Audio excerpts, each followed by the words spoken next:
I love the camaraderie on the bench. And we even have a girl or two that play.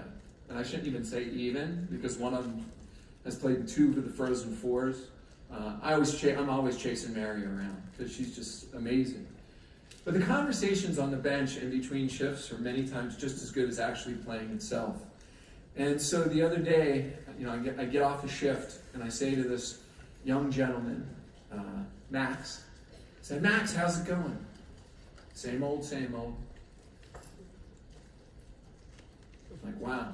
Max jumps off, he's on another shift. A couple things later, we're back sitting next to each other. I look over at him, I go, Max, that was a kiss of death, brother. And he goes, what do you mean? I said, it's not the same old, same old. Life is full of amazing possibilities. Whatever you want it to be, it can be, Max.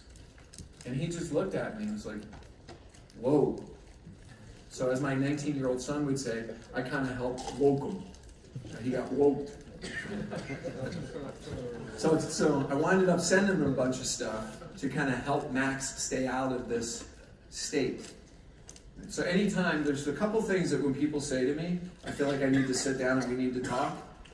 One of them is same old, and the other one is I'm hanging in there. Right? So when somebody's like, yeah, I'm hanging in there, it's like we need to sit down. So I'm going to bring Lara up here. And so just a couple days ago, I thought an amazing way to be able to go through this hero's journey is to kind of have a conversation. So Lara and I met maybe a year or so ago, and when I had this idea of actually taking somebody through this journey in almost like an interview format, she was the first person I thought of within like a second. And the reason why is because of how she lives from her heart. And how important she knows vulnerability is, and how much she always just wants to get better at getting better. And so she's a pretty impressive person to me. So that's why I thought. So everybody clap for Lara. Yay! Thank you. And so how the journey starts, so the very first stage, you could say step, is just the ordinary world. So how far back does your story go? About 8 years. 8 years ago, I was living in the ordinary world, and I would say today, 8 years later, fast forward, I live in a pretty extraordinary world. Mm-hmm. So the second step is the call to adventure. Can you hear a little bit about my ordinary world? So I want to hear, yeah. What do you want to tell me about your ordinary world? So I was a stay-at-home mom at the time, staying home with 2 young daughters. And that is such a beautiful thing, and I was honored to have the opportunity to do that. But I'll be honest, every day felt the same, day after day after day. And I even remember having a moment thinking, wow, looking out at the future, if this is it, oof. And I was a little stuck in the ordinary day to day. And what was the call to adventure? My call to adventure was something I received relating to an Ironman triathlon camp. So in my previous life, or what I thought was my previous life, I'd been an Ironman triathlete, and it was a part of me that was a passion. And there was something about getting married, becoming a mom, that made me think that that was part of my past life, and maybe not entirely possible, but I received something and I felt a pull. I felt a passion kind of reignite inside of me. And I thought maybe I should go.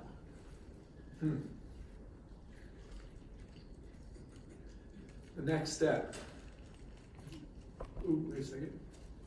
There you go. This is pretty cool. The refusal. I was like, there's no way I can go. I had this idea of what it meant to be a mom and what it meant to be a wife. And a lot of it was related to how I had been raised and things from my childhood.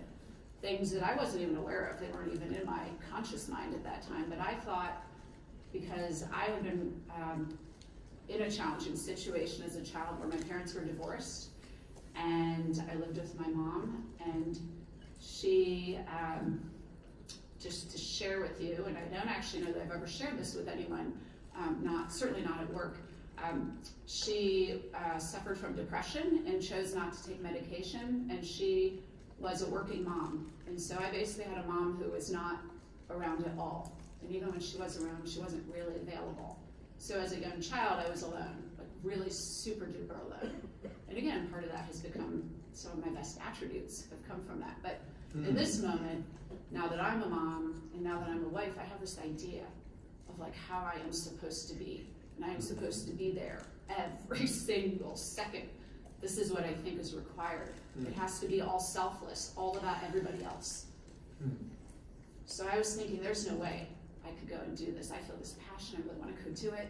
God, wouldn't it be amazing to like go do that again? But I was feeling like I should not do that. It kind of reminds me of something that I've been thinking about recently, is how, I mean, everybody here has been done wrong by somebody, right? It's kind of part of human life. And how sometimes when something's been done wrong to us, where we've been maybe mistreated or even traumatized, right? How much there's the potential to look back at that point in our life and not look at it as a negative, but really look at it as how we changed and adapted, and how tireless our spirit really is when things don't go right. So we have the refusal. And the next step in the hero's journey is meeting the mentor, the teacher. Somebody just shows up. So I went to the triathlon camp. And at the camp, I met a number of people who became my teachers and my mentors, but there was one in particular, and he was much older than I was. And it's actually funny, I was sharing this with Johnny last night. I haven't talked with him in a while. We stay in occasional touch. I think he knows he's like touched my life in a big way. I hadn't talked to him in a while, and he called me last night, which is so crazy to think that I was going to come in here and share some of this story. So that's just very interesting. But there were different people, and he was one who, during this week of being at this camp, he reminded me of a lot of things about the possibilities and the big, super exciting world that was out there. And there were days at this camp where I was like, I can't wait. I am like a mom of two little kids. I can't get up, go swim 1.5 miles, go ride my bike 80 miles, and then go run 13 like that. I used to do that. I can't do it. And he would be like, you can do it. I totally believe in you. He believed in me like more than I believed in myself in those moments. And he like took me and kind of shook my whole world while I was at that camp.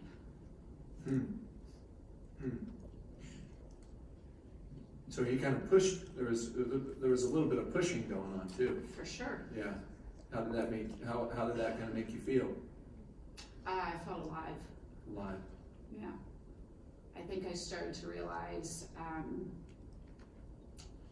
that I had not been living a full life.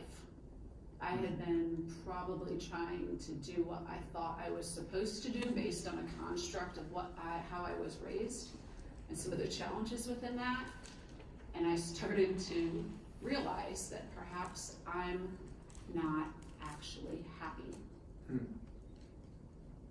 Which is really hard to say, because I was a wife, I got to stay home, I had 2 beautiful daughters, so I had a lot of guilt about even feeling that way. But if you want to know the truth, that was the truth.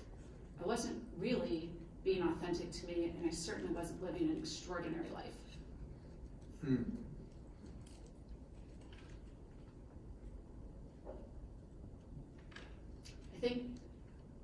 I think that camp, and he along with others, they made me realize I didn't really know myself, which is crazy to think. I was in my late 30s, and I did not actually know myself yet.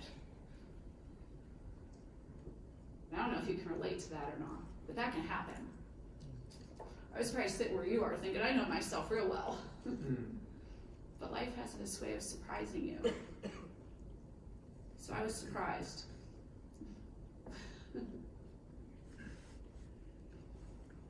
None of this is rehearsed. We had not actually shared this story together beforehand. Just a couple days ago, I just called her. I also want to add, I don't share these things with people. So it's funny, I'm a leadership advisor at the firm, and I have the pleasure and the privilege of doing this with our largest clients. I can walk in and have a conversation with a CFO of a Fortune 500 company, and it doesn't faze me at all. But sitting here, I'm at about a 9 out of 10 in discomfort. So I just wanted to share it. But again, this is like a good message, because when you feel fear and you feel discomfort, that is a thread you've got to pull on, right? And so I knew there was a learning opportunity, a growth opportunity, because all the growth is outside your comfort zone. And I am sitting there, and I have a huge comfort zone, but I'm out of it right now, and I'm sitting there. So I appreciate all of you being in it with me. You keep smiling, which that helps a lot, especially you. You're like really making me feel better up here. So the next step is exactly that. You know, it's kind of like crossing over the threshold. You know, it's like we've got, you know, 1 foot in the ordinary world, and we're getting ready to step over. And so you could say it's the special. You could say it's the sacred, right? You could say it's the unknown, right? But you're getting ready to go boom and out, and then you're out of anything that's comfortable. Wherever you were hiding. Yeah. So the teacher, the mentor, either propels you and pushes you, or you kind of make the choice yourself. That you basically get thrown out of the nest, and as you get thrown out of the nest, you can only imagine what's next. Right? We've got tests, allies, and enemies. And my youngest is 12, and it took us a really long time to embed in Liam that the tests weren't going to end when school was over, and that mom and dad, we don't have to do tests. I'm like, buddy, life is just a test after a test after a test after a test. Test, allies, enemies. I just want to go back to crossing the threshold, because that was where we opened up a whole can of worms. So that was like going home and recognizing, wow, I'm not happy in my marriage. I'm not happy with my life. I don't actually think I'm happy staying home all day. So we opened up a whole can of worms there. And the reality was I did some therapy at that point. I mean, I added another mentor to my list. And if you don't have a therapist, we should all have 1 or 2 on speed dial. Like, honestly, there's no stigma to it. Like, thankfully, I don't have to talk to mine much anymore. But God, did I lean on her during this period? So I had to start to investigate some of the reasons why I was in a passionless marriage. Why I was feeling the way that I did, why I felt constrained in my life and as if I didn't have choices and options. And that was really hard work to do. And as I started, and my ex-husband, he's my ex-husband now, he's a wonderful person, Steve and I started to unravel. What I realized was there were just endless tests and lots of enemies and very few allies was how I felt at the time. So that was everyone telling me, if you end your marriage, you will never be happy. We don't know anyone who's ever been happy as a divorced person. I mean, can you imagine like going through this and having someone say that to you, right? And then wanting to go out and get a job again when you had not worked for a while.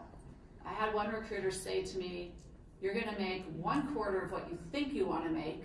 And again, I didn't set the bar too high. I knew this was my first job back in. You're going to make 1/4. You're going to have to go back to telesales. And there is like no chance that you will be able to evolve and do what you're telling me you want to do.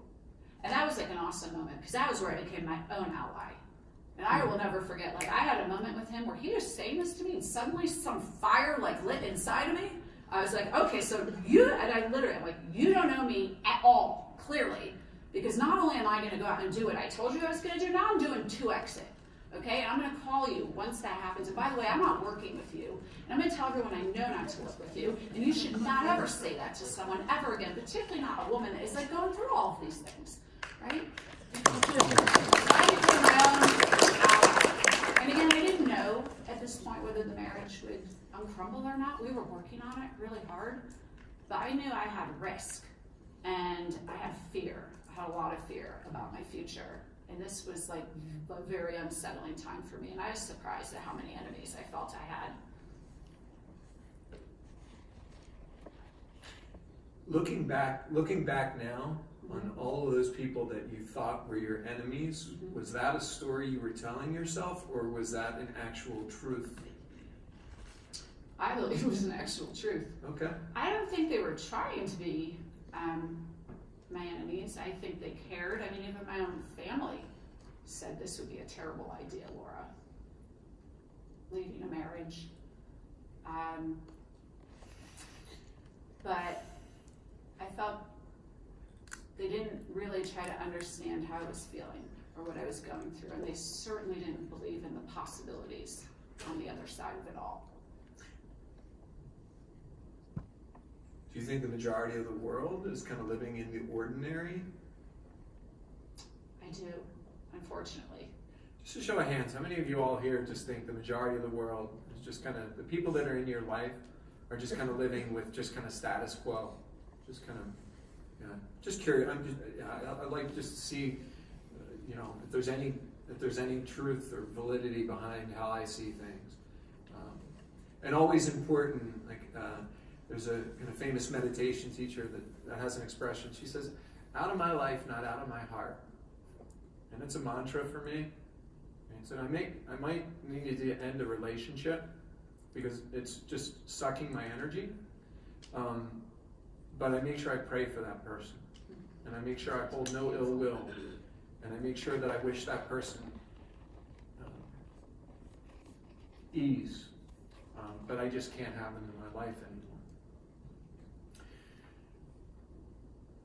The next stage, since you mentioned it, right? So it's the approach, right, to the innermost cave. And the innermost cave, as Joseph Campbell would talk about it, was very much so coming to the realization that your deepest fears are manufactured by you. Your deepest fears are not outside of you. Right? They're actually kind of manufactured by you. And just because I'm a big Star Wars fan, it's the part in Star Wars, the original Star Wars, when Luke cuts off Darth Vader's head in that vision, and then who's Darth Vader's face? It's his. Right? So it's that whole idea that of going into the innermost cave and facing some of your deepest fears and realizing that they're manufactured by yourself and by your stories. So it's really amazing if there's anything that you could take from this, because I've been working with this for a while. What story are you telling yourself right now? What is the story you're telling yourself right now about your life? And is it true? And is it helpful? Or is it negative and harmful and confining and claustrophobic? Because I find I tell myself a lot of really erroneous stories that just simply aren't true. But I'm trying to convince myself that they are true. So this is an intense kind of sharing. Yeah. What is your deepest? Yeah. What is that? The innermost cave for me, and it was amazing to me in the moment because I was recreating it. It was the fear of being alone, and the fear of not being a great mom. And as I was sitting in this, as I kind of got to the cave, over this period of time, I had found this job here, which again, this job actually became a lifeline for me in a lot of ways, and I don't even know that I fully realized it or recognized it until I got way further down the path, and it took time for everything to kind of unravel in the way that it did. But I remember traveling for work and just feeling, wow, I just left my daughters, this is what my mom did to me, right? And I remember getting home from work and sitting on the porch of my house, unable to go in, because it was a dark, quiet, lonely home where no one was. And so I was like confronting like the scariest, saddest, hardest parts like that lived inside of me during this period.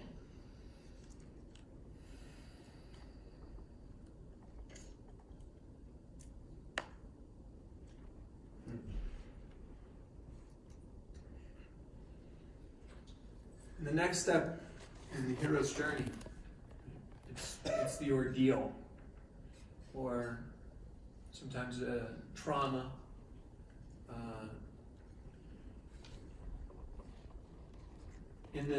In the Chinese language, there's two symbols for, I believe the word's for tragedy. And the first symbol on the top is danger, and the next signal underneath is opportunity. So it's this idea that kind of when the shit hits the fan, and you ever notice the shit's always headed toward the fan? It's never headed away from the fan. It's true. But right, that there's some kind of opportunity that's available in that moment of danger. Can you speak to that? Yeah, they're for me, and it's interesting. So this is where I found faith and God, and that was something that I had not had any inclination towards my entire life. And when I was trying to make the beautiful girls that I did, we had a very challenging time, and we used a lot of technology to make that happen. It's amazing what can happen. But in those moments, I remember feeling a pull of a God or a faith or something, but I didn't act on it. I didn't move towards it. But in this moment, I found myself drawn to the church, and it became a place. And my relationship with God meant that I would never be alone. So suddenly there was a bit of a shift in having that relationship. I knew that I would never actually be alone or feel alone ever again. And that was most helpful. And so previous to that, do you feel like you didn't have a relationship with God? Correct. Wow. I did not. So was there like a point of surrender? Yes. I think this is this stage where I had to completely break down to break through. And imagine doing all of this while you're working, traveling, you have 2 daughters. It's like, holy shit, like I was in it, right? But I gotta tell you, I was focused. I had a lot of conviction about what I was going to create and what I had the belief that I could create. That was like inside of me, and I could feel that fire burning, and we were just starting to throw some like logs on that fire. So again, it gets back to what's the story you're telling yourself. Mm-hmm. It's a really, really powerful thing to leave here with. You know, what is the story you're telling yourself right now? And now. And now. And now. I like to make fun of myself like a lot. We all like to make fun of you too. Right.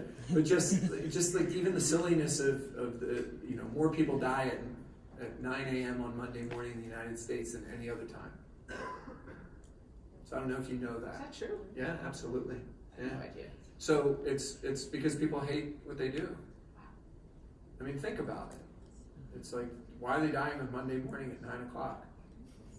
They're at work. Right? They're killing them.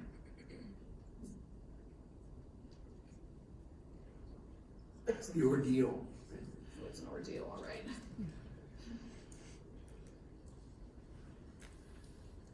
The next stage is the reward.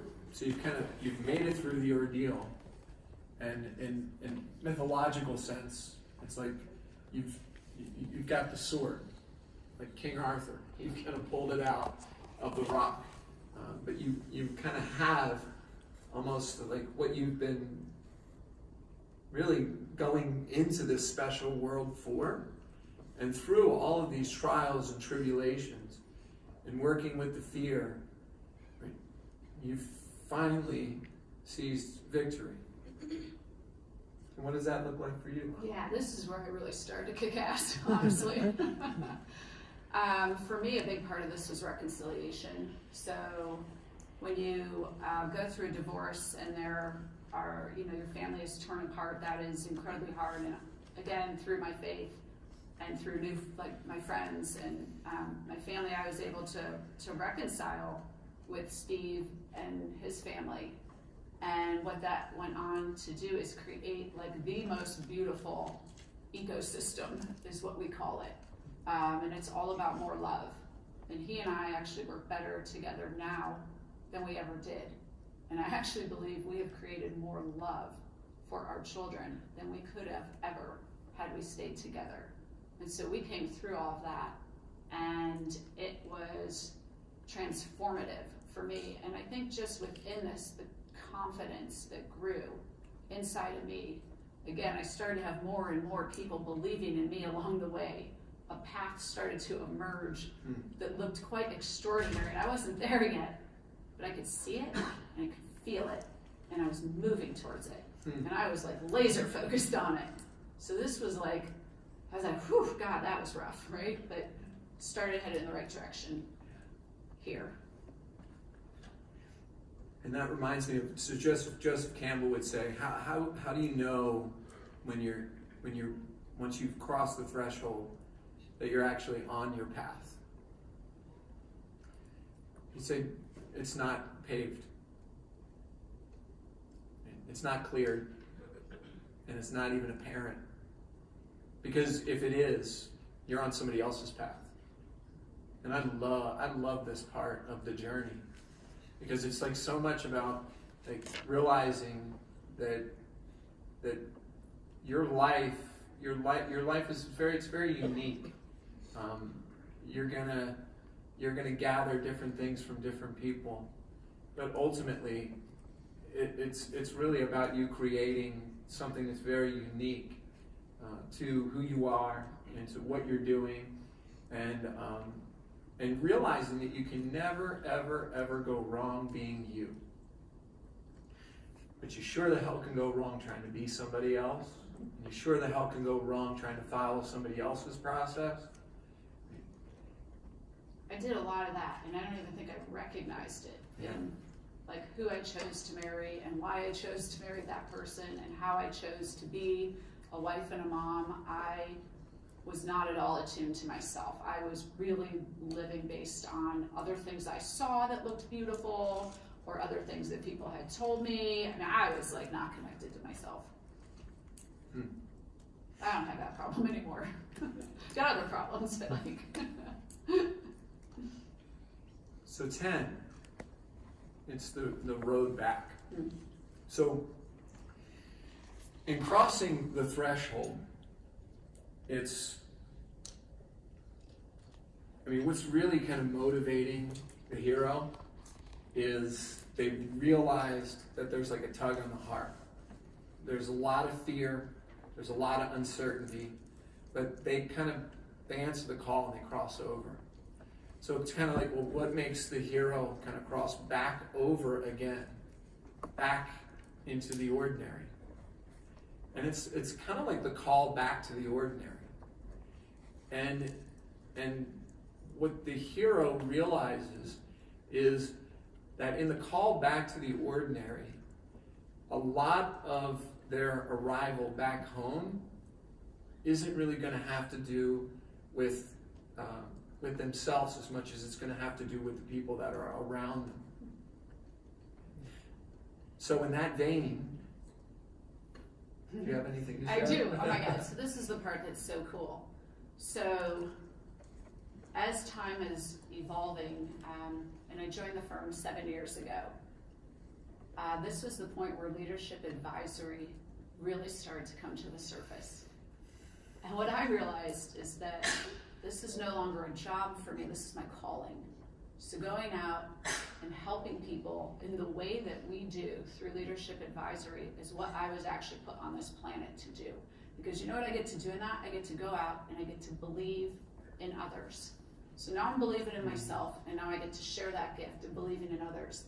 And now I get to make sure that no one feels that they're alone, because I'm there. I'm their cheerleader, I'm their drill sergeant, I'm whatever they need me to be on that day to be at their best.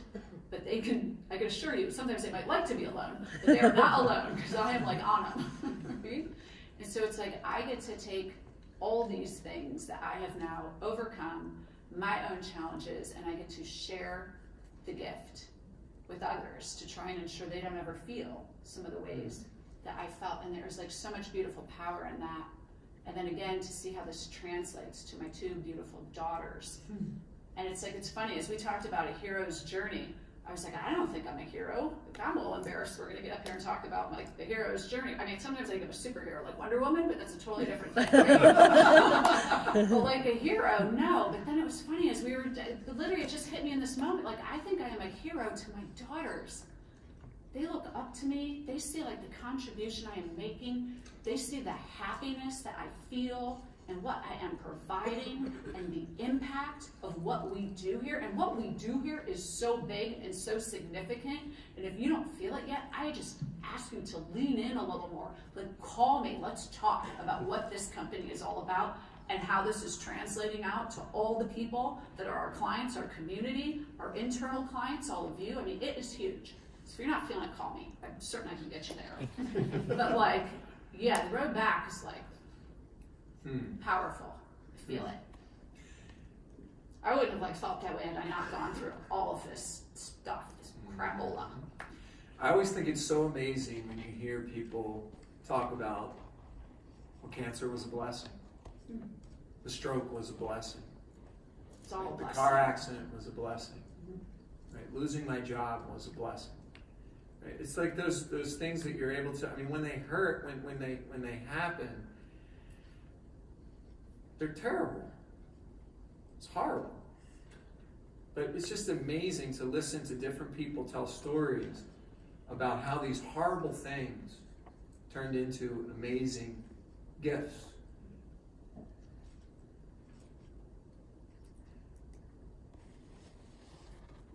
The resurrection. And I love this part of the journey. Because this is the part of the journey where you kind of realize you have one more thing to slay. Final hurdle. Right, you thought you were home, but then that one more thing kind of shows up. And there's almost like hesitation in the hero because they realize the multitude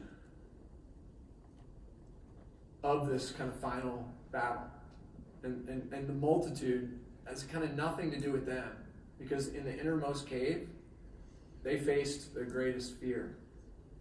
What they're coming to the realization in the resurrection phase of the journey is that in their failing, there's going to be a huge fallout. There's going to be a huge fallout that's way beyond just their defeat. And it's very kind of climactic. Yeah, this for me is like where love prevails. So even at this point, okay, I got a lot going on good at work, I'm feeling great with my family. I find myself in a relationship, again, that is still not the right relationship. And it was a voice from a long time ago, a story still in my head where someone said, you will never find a man who loves you and loves your daughters. Guess what? I found him. I found the man who loved me and loved my daughters, but guess what? I didn't really love him. But I forgot that was a part of it. So when love prevails, it was that final moment of I have to end this, like for good. And now I feel I have this true sense, this abundance of love. Like I look at love this completely different. Like I could have even talked about love at work a year ago, and now I am all about love. I love all of you, just so you know. And it's like I love you. I mean, I am like all of you, okay? Like that. I am so abundant with it. I'm so clear on like what I need. And I just met this guy, and I am like totally in love with him, okay? And it was like literally, we had a moment, and it's a thing, and it's my soulmate, and my daughters feel it.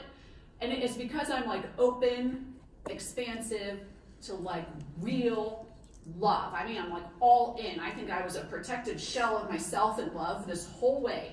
And now all of a sudden, like we have like broken all of those layers.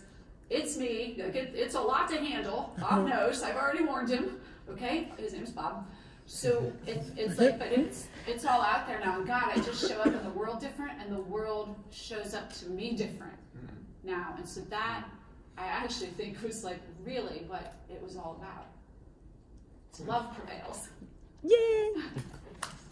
Oh yes! Woo! I'm psyched. Bob doesn't know what he's in for, but I'm psyched. I think he can handle me. I'm not sure, but I think so. And then the final step or stage to the hero's journey, it's the return with the elixir. So if you're unfamiliar with the term elixir, it's kind of like the special sauce. It's the special power. It's what Lara's saying. It's love. And as much as probably the two most abused words in the 21st century are love and friendship.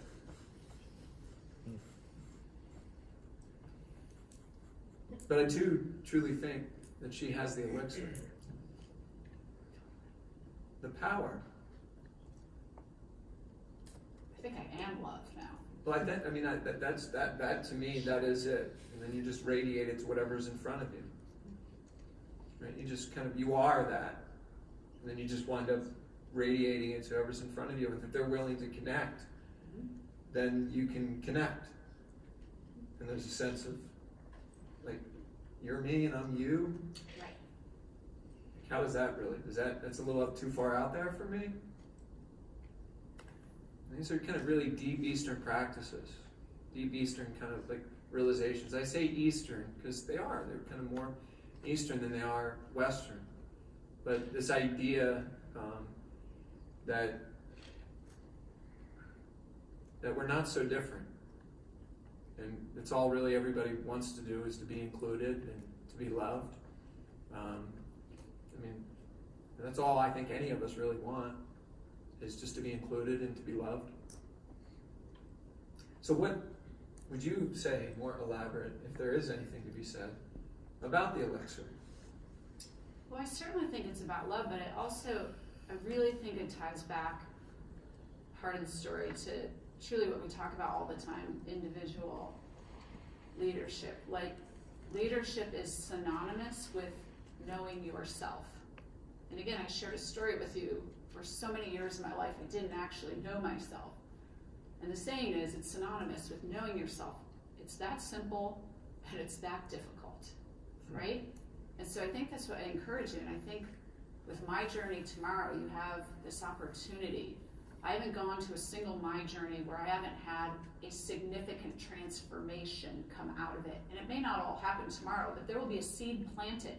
So if you are open to it, a seed will likely get planted tomorrow that will bring about some fantastic change in your life. It won't be easy. You'll take like 2 steps backwards before you go forward. That's part of the process. Just know you'll get frustrated if you're not aware of that. But it's an opportunity. And so I'm psyched that we kind of did this together. It's like a primer for you guys tomorrow. How many of you have seen the movie The Matrix? So it's kind of like, you take the red pill, or do you take the blue pill? And I feel like for me, my journey stuff is sometimes a day. Sometimes I feel like it's a week. Like I can correlate like a week or a season. I can tell you that I was in the ordeal heavy in 2015, 16, like big time. I feel like the more I do the stuff that we're teaching with the mindfulness and the movement, the more I practice, the more I share with people, the more opportunities I have that Rob and the Siegfried group have given me to share some of this with you. I feel like it's like really helping people understand that the world is not ordinary. It's really kind of quite extraordinary. And that every day that you wake up, and in essence, I mean, just think about that. You wake up, and then you're awake. And then at night you go to bed and you kind of die. It's kind of the process. And then you wake up again the next morning. And we can easily make the mistake that we're not on a journey. Instead of being like, wow, today is going to be a journey.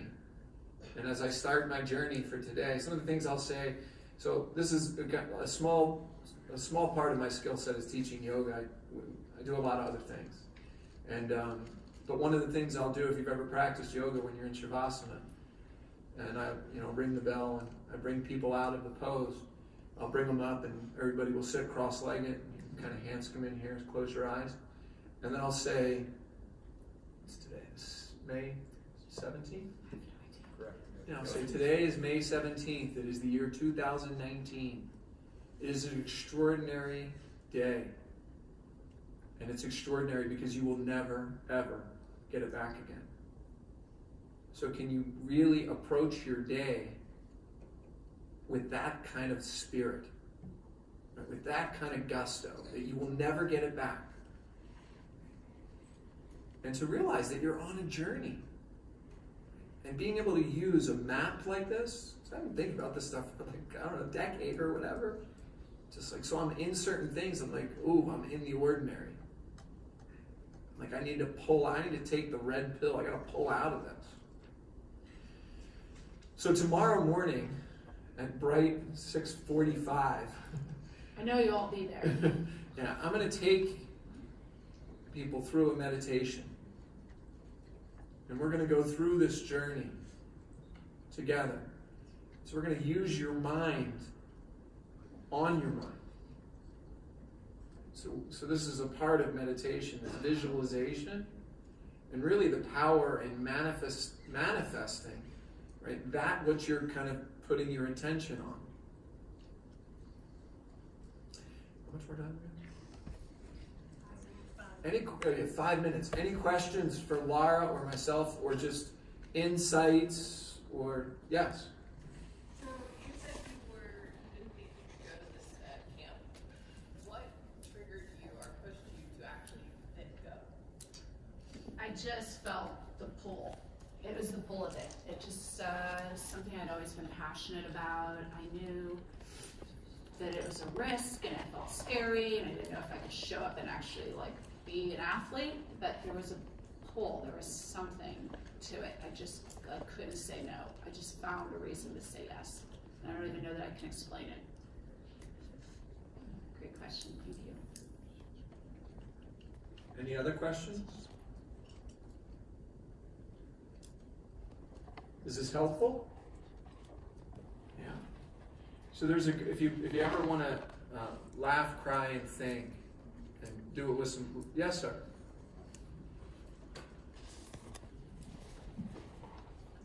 Do all these occur in that order, or is it does it like skip steps? No, different. It's a great question. Thank you.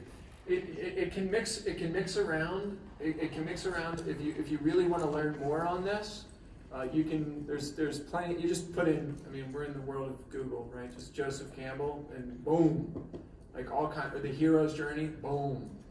A movie, if you want to just watch the documentary on it, it's called Finding Joe. I've probably watched it about 15 times, and I'm always still being like, I never heard that line.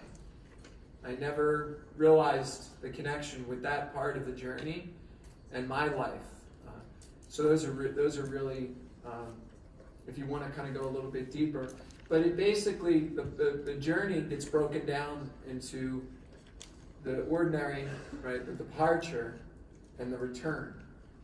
And so it's this whole idea that we're going to leave the ordinary, we're going to get challenged, and then we're going to come back to the ordinary.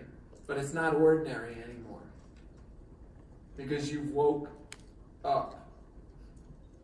And you keep choosing to wake up versus to fall back into the ordinary.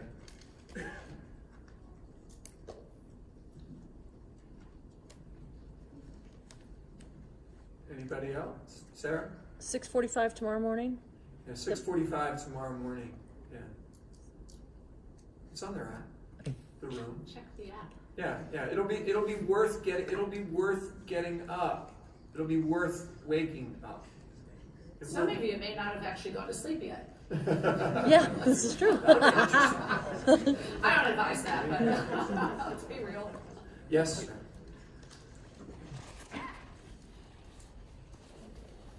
Yep. Really enjoyed this. I wanted to say that specifically Laura's comments about creating an atmosphere of love in a situation like that where it might be a divider was incredible. I think being like a 20 or 30 something, you're always going on the world like trying to find love and find love and find love, and you realize like you can just create it for other people around you, so that's good. And then Johnny, you were like a really good interviewer because you were literally just dead silent sometimes, and like that never happened. So I enjoyed that. Just like, Good First job. time. Good job. First time ever. thanks.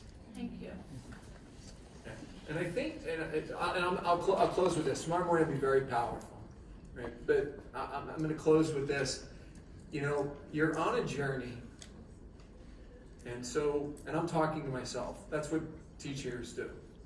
They're just talking to themselves. So you're on a journey. Why not wake up to it? And why not look at yourself as a hero? If you got kids, you got a spouse, you got people you work with, you know, one of the many things Rob and I share in common is like we need more leadership in the world. So if you could just focus on being the leader of your life, being the leader of your family, being the leader of your team, if you could just focus on all of that stuff, it's like your world's just going to change. It's going to change. And it'll be more amazing than you ever kind of dreamed it to be when you kind of start to look at it like that. Thank you. Yay!